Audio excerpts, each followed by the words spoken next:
오늘 우리에게 주신 하나님의 말씀은 열왕기하 7장 3절에서 20절까지의 말씀입니다. 열왕기하 7장 3절에서 20절까지에 있는 말씀, 제가 가지고 있는 성경으로는 구약성경 572페이지에 있습니다. 저와 여러분들이 한 절씩 교독하신 후에 마지막 절은 합독하도록 하겠습니다. 성문 어귀에 나병 환자 4사람이 있더니 그 친구에게 서로 말하되 우리가 어찌하여 여기 앉아서 죽기를 기다리랴. 만일 우리가 성읍으로 가자고 말한다면 성읍에는 굶주림이 있으니 우리가 거기서 죽을 것이요 만일 우리가 여기서 머무려면 역시 우리가 죽을 것이라. 그런즉 우리가 가서 아람 군대에게 항복하자. 그들이 우리를 살려두면 살 것이요 우리를 죽이면 죽을 것이라 하고, 아람진으로 가려하여 해질 무렵에 일어나 아람 진영 끝에 이르러서 본즉 그곳에 한 사람도 없으니 이는 주께서 아람 군대로 병거 소리와 말소리와 큰 군대의 소리를 듣게 하셨으므로 아람 사람이 서로 말하기를 이스라엘 왕이 우리를 치려하여 헷 사람의 왕들과 애국 왕들에게 값을 주고 그들을 우리에게 오게 하였다 하고, 해질 무렵에 일어나서 도망하되 그 장막과 말과 나귀를 버리고 진영을 그대로 두고 목숨을 위하여 도망하였음이라. 그 나병 환자들이 진영 끝에 이르자 한 장막에 들어가서 먹고 마시고 거기서 은과 금과 의복을 가지고 가서 감추고 다시 와서 다른 장막에 들어가 거기서도 가지고 가서 감추니라. 나병 환자들이 그 친구에게 서로 말하되 우리가 이렇게 해서는 아니 되겠도다. 오늘은 아름다운 소식이 있는 날이거늘 우리가 침묵하고 있도다. 만일 밝은 아침까지 기다리면 벌이 우리에게 미칠지니 이제 떠나 왕궁에 가서 알리자 하고, 가서 성읍 문지기를 불러 그들에게 말하여 이르되 우리가 아람 진에 이르러서 보니 거기에 한 사람도 없고 사람의 소리도 없고 오직 말과 나귀만 매여 있고 장막들이 그대로 있더이다 하는지라.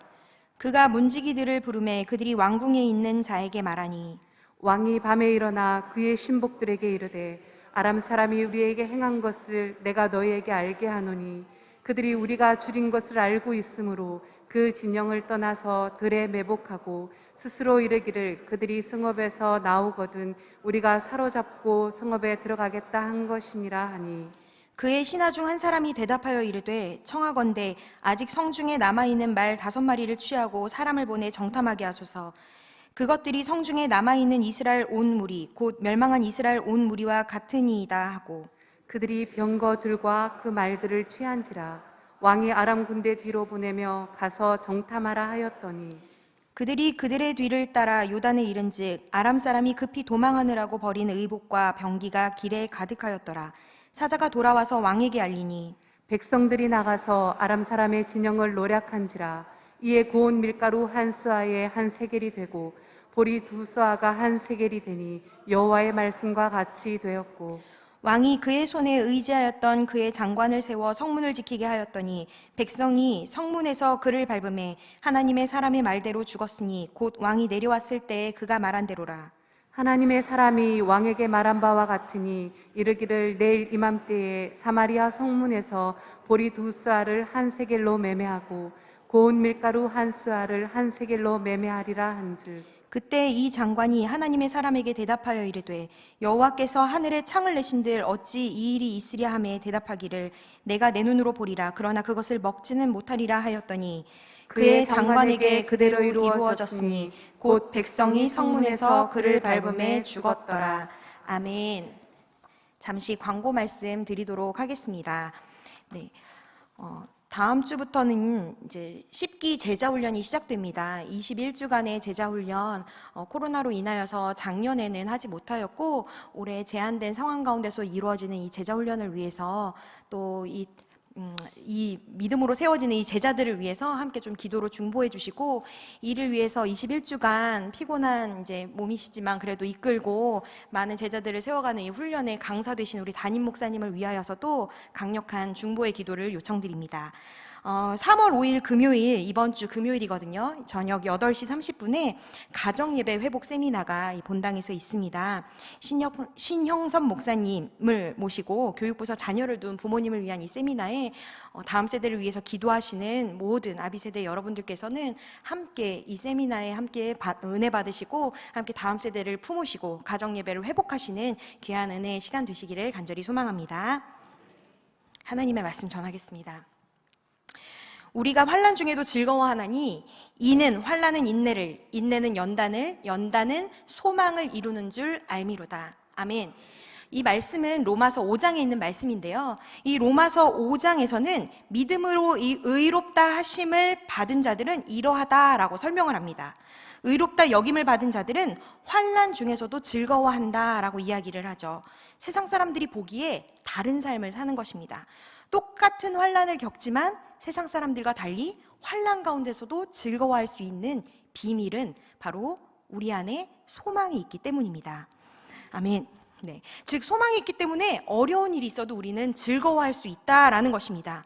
세상 사람들은 이 소망의 비밀을 모르지요. 네. 환난 중에서도 즐겁게 세상 사람들과 다르게 살아가는 우리의 모습을 보면서 그들은 궁금해할 것입니다. 이 영적인 비밀을 알고 싶도록 그렇게 우리는 살아내 가야 할 것입니다. 이 시간 성전에서 혹은 각 가정에서 예배를 드리시는 모든 사랑하는 성도 여러분들에게 이 소망의 하나님께서 동행하심으로 말미암아 환난 가운데서도 참된 기쁨과 평안을 누리시는 우리 모두 되시기를 간절히 소망합니다.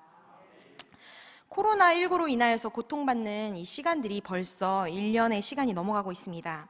전 세계 사람들이 이 질병으로 인해서 경제, 문화, 교육, 의료, 사회 각 영역 안에서 정말 많은 혼란도 있었고 지금도 계속해서 어려움을 겪고 있었죠.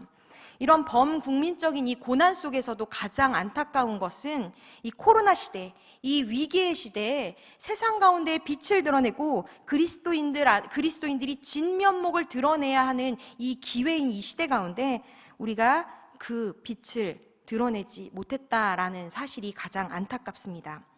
어두울수록 작은 빛이 더 밝게 빛나는 법이고 그럴 수밖에 없는 상황인데 이때 우리의 실제적인 민낯이 드러난 것이 아닌가라는 마음이 듭니다. 세상을 품고 빛을 드러내고 이게 진짜 그리스도인이라고 세상 가운데 정말 당당하게 보여줘야 되는데 말이죠. 오히려 세상에 배척을 당하고 오히려 극혐 개독교인들이라는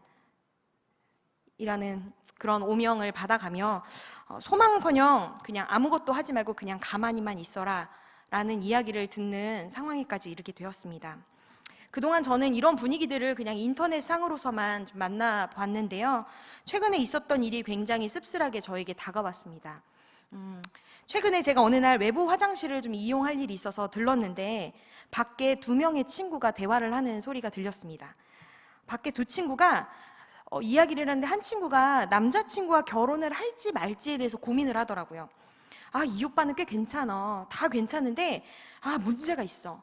뭐가 문제냐면 이 오빠가 아주 독실한 기독교인 집안인 거야 라고 이야기를 하더라고요. 그게 문제야. 우리 부모님이 기독교라면 완전 절대로 반대하시거든. 눈에 흙이 들어가도 안 된다고 말씀하셔. 다 괜찮고 기독교만 아니면 다 괜찮대. 나도 기독교는 싫은 것 같아. 이렇게 이야기를 하더라고요. 옆에 있던 친구도 대답하더라고요. 우리 부모님도 그러셔. 기독교는 절대 안 된대. 아직 나는 결혼까지는 생각은 없지만 내 남친도 기독교야. 그 이후로 그들의 반기독교에 대한 이야기들이 계속 이어졌고 저는 생각이 많아져서 화장실에서 한동안 나올 수가 없었습니다.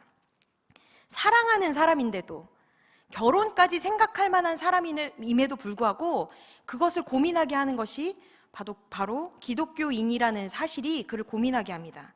정말 괜찮은 사람임에도 불구하고 기독교라는 이유가 그를 평가절하시켜버리는 상황이 지금 현실의 우리의 모습입니다. 그 수준의 심각성을 제가 이번 일을 통해서 아주 단편적으로 느끼게 되었습니다. 코로나가 한창일 때 저희 교회학교 선생님들이 이런 이야기를 했습니다. 회사에서 이번 주일에 교회 갔냐고 자꾸 물어봐요. 매주 물어봐요. 교회 다녀왔냐고 교회를 다녀왔다고 하면 주위의 시선과 불편한 분위기가 되게 많아요. 그리고 아예 대놓고 예배를 안 갔으면 좋겠다고 이야기하시는 분들도 있어요. 라는 이야기들이 심심치 않게 들려왔습니다. 굉장히 마음이 아프지요. 마음이 무겁습니다. 우리는 하나님 앞에 나가 회개하고 또한 주께 다시 돌아가자라고 외치는 이 외침도 1년의 시간이 지났습니다. 그리고 이런 시대 속에서 우리는 많이 위축되어 있는 것도 사실입니다. 복음을 전하는 것이 우리의 심적으로 굉장히 많이 매우 어려워져 있습니다. 내가 그리스도인이다 라고 말하는 것조차도 부끄럽고 위축되어 있는 것이 사실입니다. 그리스도인의 본질대로 잘 살기 어렵습니다. 그냥 근근히 예배 생활로 연명하고 있는 수준이 아닙니까? 그리스도인의 정체성을 우리는 잃어가고 있습니다. 사람들의 지탄과 손가락질, 냉대와 심리적인 추방, 그리스도인들의 이러한 모습들은 오늘 본문에 나오는 냉대와 추방을 받는 이 나병 환자들과 같아 보입니다. 이 시대 그리스도인들의 모습은 영적인 나병 환자와도 같습니다. 뭉개지고 썩어져 버려서 세상에 사그러지는 빛, 그리고 밟히는 소금같이 온전하지 못한 모습 말이죠.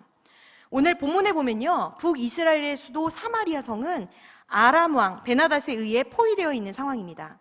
아람의 군대는 사마리아 성을 포위했고, 그리고 식량이나 음식이 될 만한 모든 공급책들이 다 끊어졌습니다. 그래서 사마리아 성의 사람들이 다 굶어 죽을 때까지 애워싸고 앉아서 기다리고 있었습니다. 밖에서 들어오는 모든 양식, 원조들이 모두 끊기자 사마리아 성은 야단이 났죠. 며칠이 못 가서 사람들은 모두 다 굶어 죽게 되었습니다. 곳곳에서 신음소리, 비명소리, 탄식소리, 아우성소리가 끊기지 않게 되었습니다. 음식을 먹지 못한 사람들은 힘을 다 잃고 그냥 누렇게 떠서 손가락만 빨고 있을 그 사람들이 되었습니다. 이젠 그대로 앉아서 굶어 죽을 수밖에 없는 상황이었죠. 얼마나 극한의 상황이었냐면 열왕기하 6장 25절에 보면 나귀머리 하나에 은 80세겔, 비둘기똥 4분의 1 값에 은 5세겔이다 라고 이야기를 합니다. 이거는 이 사마리아 성의 경제적인 위기, 그리고 극한의 굶주림과 배고픔이 얼마나 극에 치달은지를 단편적으로 보여주는 말씀입니다. 나귀는요, 레위기서에 보면 부정한 동물로서 사람들이 먹을 수가 없었어요. 그런데 그 나귀 중에서도 먹을 수 없는 나귀, 부정한 동물인 나귀 중에서도 먹을 것이 하나도 없는 나귀 머리가 은 80세겔에 팔렸다고 합니다. 은 80세겔.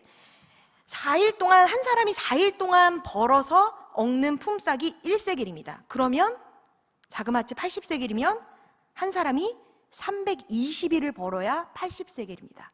그러니까 거의 1년에 가까운 자기의 품삯을 내야지만 먹을 것도 하나도 없는 이 부정한 동물, 나귀 머리 하나를 살 수 있는 것입니다. 얼마나 끔찍한가요? 비둘기똥 4분의 1 값. 이것은요, 정말 한 주먹밖에 안 되는 아주 작은 물량입니다. 이것이 5세겔이다라고 이야기합니다. 비둘기똥이라고 해석이 되어 있는데요, 이것의 해석은 분분합니다만 이것을 아직 여물지 않은 콩 같은 종류라고 해석을 하는 성경도 있습니다.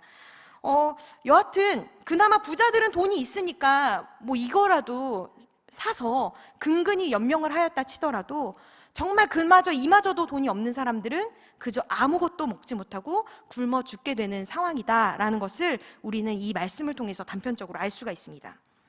그러던 어느 날 이스라엘 왕 여호람이 너무 안타까운 마음에 속에 굵은 에봇을 입고 성중을 시찰했습니다. 그러자 한 여인이 갑자기 왕에게 달려와서 이야기를 하죠. 도와주세요. 저희를 도와주세요 라고 애걸합니다. 왕은 이 여자가 먹을 것을 달라고 하는 줄 알고 하나님이 너를 돕지 아니하시면 나라고 너한테 무슨 도움이 될 수 있겠느냐라고 이야기를 합니다. 도대체 무슨 일인지 한번 드러나 보자 라고 왕이 이야기를 하죠. 이 여인이 대답합니다. 왕이시여, 글쎄 이 여자가 저랑 약속을 했어요. 너무너무 배가 고파 죽겠으니 차라리 오늘은 내 아이를 삶아 먹고 다음 날에는 너 아이를 삶아 먹자라고 이렇게 약속을 했는데 어제는 제 아이를 삶아 먹었는데 글쎄 오늘 이 여자아이를 삶아 먹으려 했는데 이 아이를 숨겨두고 내놓지 않지 뭡니까? 라고 이야기를 합니다. 이 말을 들은 왕은 너무너무 비참하고 괴로워서 자신이 입고 있던 왕복을 찢으면서 탄식했습니다. 여러분 얼마나 끔찍합니까? 내 몸으로 낳은 내 자식을 삶아 먹을 정도로 아주 극한의 어려움과 끔찍한 상황이 이 사마리아 성 안에는 있었습니다. 그런데 여러분, 이렇게 비참한 상황, 극심한 어려움 가운데 있는 상황 가운데서도 하나님께서는 또한 소망을 주시는 분이십니다. 이스라엘을 벌하시는 분이지만 또한 이스라엘 가운데 소망의 예언의 말씀을 허락해 주셨습니다. 오늘 본문 전에 있는 1, 2절 말씀에 보면 하나님께서는 엘리사를 통해서 예언을 하십니다. 그 자리에는 왕과 한 장관이 있었는데 엘리사는 다음날 굶주림에서 해방되어질 것이고 완전히 무너져 있던 이 경제가 다시 회복될 것을 예언합니다. 그 말을 들은 장관은 믿을 수 없다고 했죠. 여호와께서 하늘에 창을 내신들 어찌 이런 일이 있을까라고 이야기를 합니다. 그 장관은요, 선지자 엘리사가 선포한 말을 믿지 못했습니다. 전능하신 여호와 하나님이 이루실 구원의 일들을 불신했습니다. 한계를 가지고 있는 인간의 마음과 생각으로는 하나님께서 일하시는 것들이 도저히 믿을 수 없고 상상할 수 없는 일이었기 때문입니다. 엘리사는 장관에게 눈으로 보기는 하지만 너는 결코 그것을 먹지는 못할 것이다 라고 예언하지요. 여러분, 우리도 모두 다 예언의 말씀을 듣습니다. 하나님의 약속의 말씀을 우리 모두 함께 듣습니다. 하지만 이 장관처럼 믿지 않는 사람들도 있습니다. 극심한 상황 가운데 빠진 나머지 하나님의 소망의 말씀, 하나님의 약속의 말씀을 믿지 않는 사람들도 있습니다. 하나님께서 회복을 약속하셨지만 그것을 믿지 못하는 사람들도 있다라는 것입니다. 소망 없는 중에도 하나님의 약속의 말씀을 붙잡는 것은 너무나 중요합니다. 왜냐하면 그것이 믿음이기 때문입니다. 하나님은 신실하십니다. 하나님은 약속을 지키시는 분이십니다. 예언하신 것을 반드시 성취하시는 분이십니다. 그 예언의 말씀을 우리가 경외함으로 받고 또한 소망 가운데 이 말씀을 믿음으로 붙잡으며 살아가야 합니다. 이렇게 어려운 사마리아 성내 상황은 정말 끔찍하기 그지없었죠. 그런데 그 사마리아 성문 밖에는 4명의 나병 환자들이 살고 있었습니다. 이스라엘 사회에서 나병이라는 것은 율법적으로 하나님께 저주받은 병이라고 사람들이 칭했습니다. 그래서 개인의 죄로 인해서 하나님께 형벌을 받은 것이라 여기며 다른 사람들로부터 지탄을 받고 손가락질을 받았습니다. 이 사람들은요, 나병으로 인한 육체적인 고통뿐만 아니라 하나님의 백성으로서 나는 자격이 박탈당했다. 그리고 이 선민 공동체에서 나는 추방당했다라는 정신적인 고통 또한 심각했습니다. 추방되어서 냉대를 받고 살아가는 이 나병 환자들. 그들은 매우 어려운 상황 가운데 있었습니다. 그런데 이 사람들은요, 성읍 어귀에서 성 안에 있는 가족들에게 공급받는 음식물을 통해서 살아가고 있었는데, 그런데 지금 사마리아 성이 어떻습니까? 극심한 기근에 시달리고 있습니다.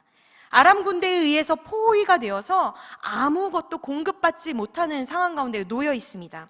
따라서 성 안에 있는 사람들도 굶주리고 보급로가 끊어진 성 밖에 있는 이 나병 환자들도 굶어 죽을 수밖에 없는 위기 가운데 처해 있는 것입니다. 이들도 이젠 별 수 없이 굶어 죽기를 기다리는 일밖에는 별로 할 일이 없었습니다. 성에 들어가도 굶어 죽을 것이고 거기 앉아 있어도 굶어 죽을 것입니다. 그래서 그들은 의견을 모았습니다. 차라리 우리가 아람 군대에 가서 항복을 하자. 그러면 그들이 우리를 살려주면 우리가 그냥 살 것이지만 그들이 그냥 우리를 죽이면 이 어찌됐거나 우린 죽을 목숨이니까 어찌됐건 우린 아람 군대에 가자. 우리의 문제를 해결할 수 있는 길은 아람 군대에 가서 항복하는 일밖에 없어 라고 그들이 의견을 모읍니다. 지금까지의 방식과는 다른 새로운 시도의 방법을 그들이 취한 것입니다. 그들은 그들의 삶과 죽음의 문제를 해결할 수 있는 것은 아람 군대가 갖고 있다라고 생각을 했습니다. 그리고 그들은 모험을 했죠. 우리도 이들과 마찬가지입니다. 우리의 문제를 해결해 주는 것이 하나님이 아니라 바로 다른 곳에 있다라고 생각을 할 때도 있습니다. 그리고 그것에 우리의 모험을 걸고 우리의 모든 것을 걸 때도 있습니다. 이 나병 환자들처럼 말이죠. 하지만 하나님께서는요, 이러한 연약한 믿음을 가진 우리에게도 하나님의 약속을, 하나님의 예언을 성취해 가십니다. 이것은 우리의 믿음이 좋아서가 아닙니다. 우리가 어떠한 나은 모습을 하나님 앞에 보였기 때문이 아닙니다.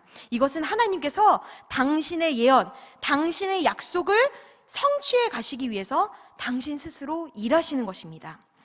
오늘 본문에서도 나병 환자들은 자신들을 살릴 수 있을 것이다 라는 믿음을 가지고 희망을 가지고 아람 군대의 진영으로 향합니다. 새벽 어두침침할 때 일어나서 아람군의 진으로 다가가는 그들의 발걸음은 사뭇 진지하고 긴장되어 있습니다. 목숨을 건 모험의 걸음입니다.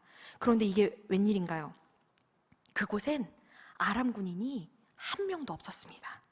밤에 하나님께서 기적으로 큰 군대의 소리, 큰 병거의 소리, 말소리를 그 아람 군대에게 듣게 하셔서 그들이 목숨만이라도 구하고자 하는 마음으로 그 모든 군물자들을 다 버려두고 불이 나게 도망갔기 때문이었습니다. 하나님께서 일하셨습니다. 신의 한 수를 이들에게 보여주셨습니다. 이스라엘 군대가 한 것이 있었나요? 아무것도 없었습니다. 이 나병 환자들이 한 게 있었나요? 아무것도 없었습니다. 그저 하나님께서 일하셨습니다. 하나님께서 당신의 약속을 이루시기 위하여서 일하셨습니다. 전적으로 하나님께서 약속하시고, 전적으로 하나님께서 일하시고, 전적으로 하나님께서 이 예언을 성취해 가십니다. 그래서 성 밖이든 성 아니든 모든 사람들을 살리시기 위한 하나님 아버지의 구원의 계획을 이루어 가십니다. 우리의 소망이 때로는 다른 곳에 가 있을 때도 있었습니다. 하지만 우리의 소망이 다른 곳에 있다 할지라도 하나님께서는 당신의 예언을, 하나님께서는 당신의 약속을 이루어 가시기 위해 일하십니다. 하나님께서 일하시는 방법은 우리의 상상을 초월하죠. 우리의 생각을 초월한 가장 큰 사건이 무엇인가요? 바로 우리의 죄의 문제를 해결하시기 위하여서 당신의 아들 예수 그리스도를 죽게 하셨다라는 사실입니다. 이것은 실로 충격이고 우리의 상상을 초월하는, 우리의 생각을 초월하는 하나님의 방법이었습니다. 이 하나님께서 지금도 우리를 위하여 일하고 계십니다. 이 퇴거한 아람 군대 진영에서 이 4명의 나병 환자들은 닥치는 대로 먹고 또 먹었습니다. 이제 배가 불렀겠지요. 이들은 이 장막 저 장막을 다니면서 금, 은, 옷을 취해서 모아다가 감추었습니다. 하나님께서 놀라운 방법으로 이루어 놓으신 그 구원의 은혜, 이 구원의 역사를 가장 비천하고 가장 미천하고 가장 손가락질 받고 가장 냉대받았던 그 사람들, 가장 낮고 천한 그들이 가장 먼저 누렸습니다. 그들이 어떠해서가 아니라 그저 하나님의 은혜였습니다.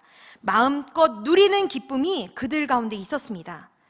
그런데 한참을 그렇게 하다 보니까 사마리아 성내에서 지금도 굶어 죽어가고 있는 동족들이 생각이 났습니다. 그래서 서로 말하였죠.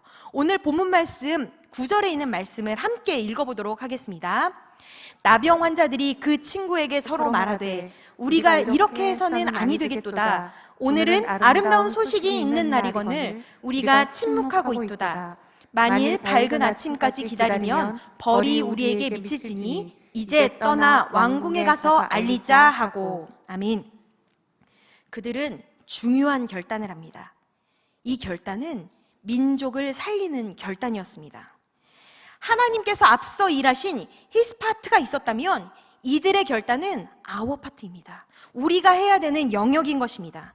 가만히 있어서는 안 되겠다. 이 아름다운 소식을 전하지 않고 가만히 침묵하고 있는 건 이건 잘못된 일이야. 이렇게 말하지 않으면 우리는 벌 받을 거야. 이제 왕궁에 가서 알리자 라고 그들이 이야기를 합니다. 그들이 전하는 이 소식은 굶어 죽는 사람에게 얼마나 좋고 기쁜 소식입니까? 얼마나 아름다운 소식이겠습니까? 그 소식 때문에 그 사마리아 성내에 모두 굶어 죽어가는 사람들의 위기에서 그 모든 사람들을 구원해냅니다. 기적적으로 그 위기를 면하게 되는 것입니다. 사랑하는 성도 여러분, 하나님의 구원의 역사를, 은혜의 기적을 우리는 들어도 보아도 느껴도 반응하지 않는 그리스도인들이 수없이 많이 있습니다. 우리는 어떻습니까? 들어도 보아도 느껴도 반응하지 않는 죽은 그리스도인들이 아닙니까? 결국 세상 사람들에게 밟히는 맛이른 소금 아닙니까?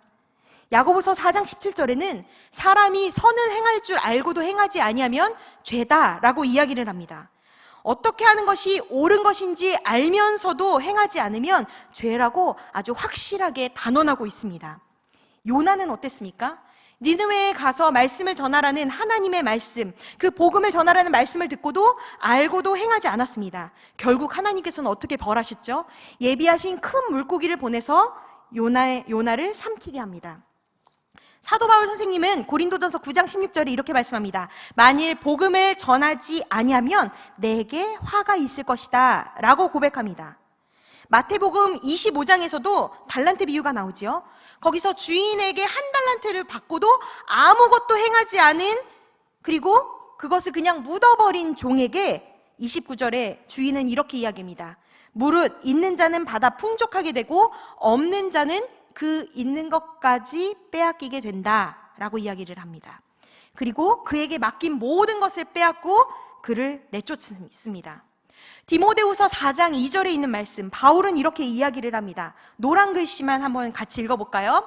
너는 말씀을 전파하라. 때를 얻든지 못 얻든지 항상 힘쓰라.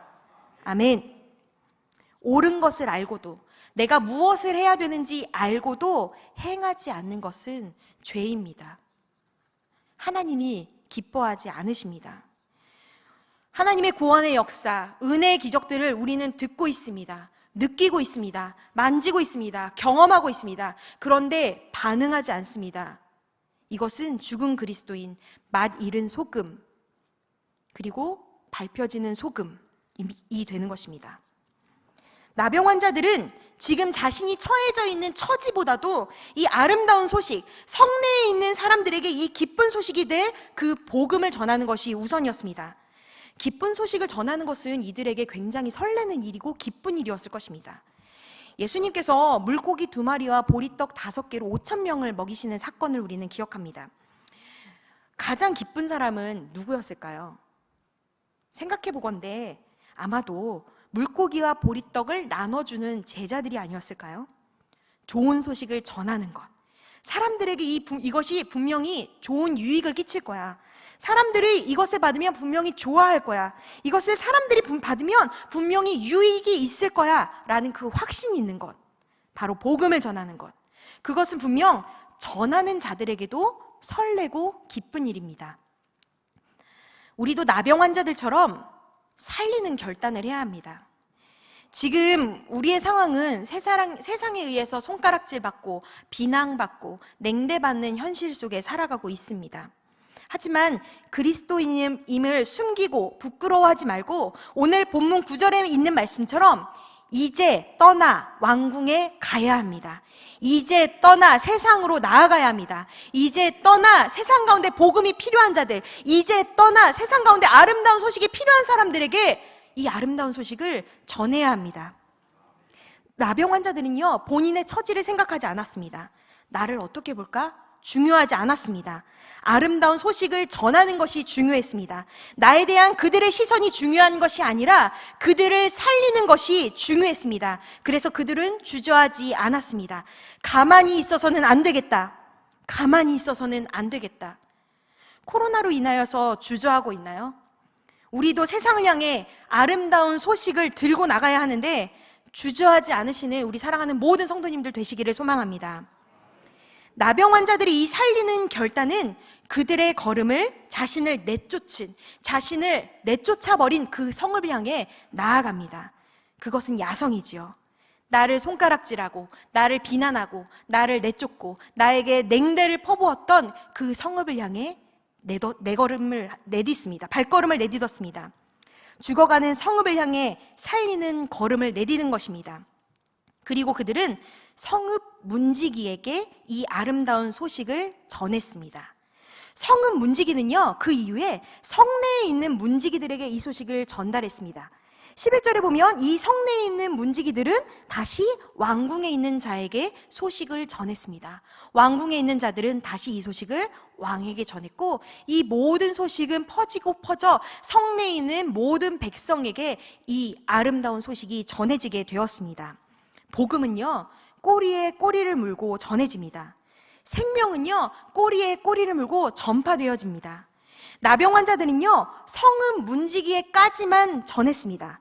그들이 할 수 있는 역량, 그들이 갈 수 있는 범위에까지 가서 전한 것이고, 그 이유는 또 다른 사람들을 통해서 하나님께서 일하셨습니다. 이 아름다운 소식이 또 다른 사람들을 통해서 전달이 되게 하셨습니다. 일단 살리는 결단, 그리고 우리가 먼저 그 살리는 결단으로 믿음의 걸음을 시작하면 그 이유는 또 누군가를 통하여선, 누구를 통해서건 하나님께서 이루어 가십니다.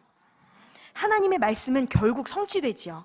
여러분, 비천하고 소망 없는 자를 들어서 하나님의 뜻과 하나님의 예언의 말씀을 이루어 가십니다. 그런데요, 그 약속의 말씀을 믿지 않았던 그 장관, 이 약속의 말씀을 믿지 않았던 자들은 하나님께서 정리해 가십니다. 열왕기하 7장 2절에 하나님의 약속을 믿지 않던 장관, 이 장관은 어떻게 되었나요? 이 장관은 나중에 성문의 출입을 통제하던 중에 백성들에 의해서 밟혀 죽게 됩니다. 하나님의 약속을 무시했던, 하나님의 소망의 말씀, 하나님의 소망의 예언의 말씀, 약속의 말씀을 무시했던 그 장관은 사마리아 성이 구원이 되는 그 순간에 비참하게 죽임을 당하게 된 것입니다. 하나님은 말씀을 이루시기 위해서 4명의 나병 환자와 아람 군대를 도구로 사용하셔서 하나님의 뜻을 이루어 가셨습니다. 하나님은 가장 미천한 것들을 들어서 사용하신 뿐만 아니라, 그리고 역사적 사건들을 주관하심으로 약속을 이루어 가시는 신실하신 분이심을 우리는 믿어야 할 것입니다. 말씀을 맺겠습니다. 우리는 코로나라는 상황 속에서 위축되어 있지만 오늘 이 밤 결단하시기를 소망합니다. 가만히 있어서는 안 되겠다. 가만히 있어서는 안 되겠다. 이 살리는 결단, 아름다운 소식을 전하는 이 결단이 이 나라와 이 민족과 우리 공동체를 살립니다. 그리스도인으로서 정체성을 우리 회복하시기를 바랍니다. 우리는 그리스도인으로서 어떻게 살아야 마땅한가요? 넘어선 자의 삶을 살아내야 합니다. 그리스도인임을 드러내야 합니다. 복음을 전해야 합니다. 생명력 있게 살아내 가야 합니다. 세상과 다른 방법과 가치관으로 살아내가며 세상 가운데 보여져야 합니다. 우리 옆에 계신 분들과 이렇게 고백할까요? 가만히 있어서는 안 되겠습니다.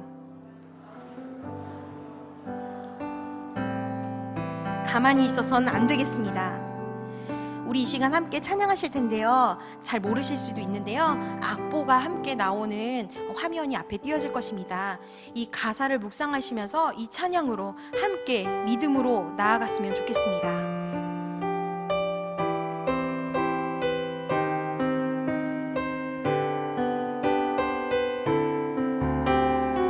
주님 나를 택하사, 주님 나를 택하사 잃어버린 자에게 아버지의 사랑을 나누게 하시네. 어두움을 밝히며 차가운 마음 녹이는 진리의 빛 전하게 하소서. 다시 처음부터 주님 나를 택하사, 주님 나를 택하사 잃어버린 자에게 아버지의 사랑을 나누게 하시네. 어둠을 밝히며 차가운 마음 녹이는 진리의 빛 전하게 하소서. 보내소서, 보내소서. 시련이 찾아올 때도 주님의 눈물 기억하게 하소서. 보내소서.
방황하는 저들에게 주의 사랑 전하게 하소서. 보내소서,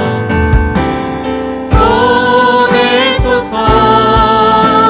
시련이 찾아올 때도 주님의 눈물 기억하게 하소서. 보내소서.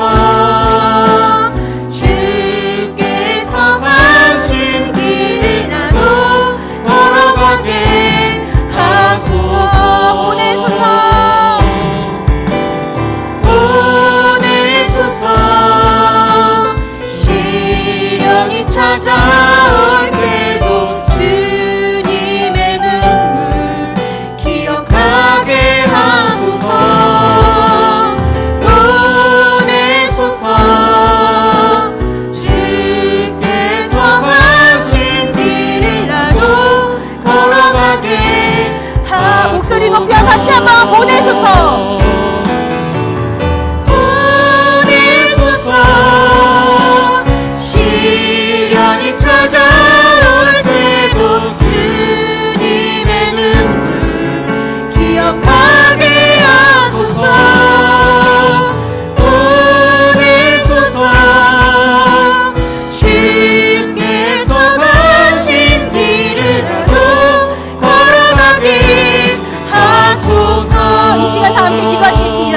오늘 들은 말씀을 이어가시면서 이제 더 이상 위축되지 않고 그리스도인의 정체성을 회복하며 가만히 있어서는 안 되겠다는 마음으로 다시금 세상을 향해 나아가게 하여 주시옵소서.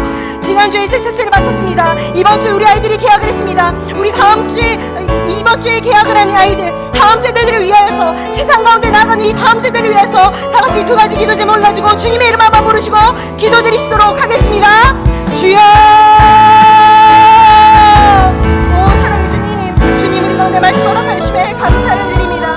아버지여, 우리가 이제 더 이상 이 코로나 생활 가운데 위축되어지지 않게 하여 주시옵소서. 주님 우리 안에 그리스도의 정체성을 회복하게 하여 주시옵소서. 이제는 더 이상 가만히 있지 않겠습니다. 이제는 성례로 들어가겠습니다. 이제는 세상 가운데 나아가겠습니다.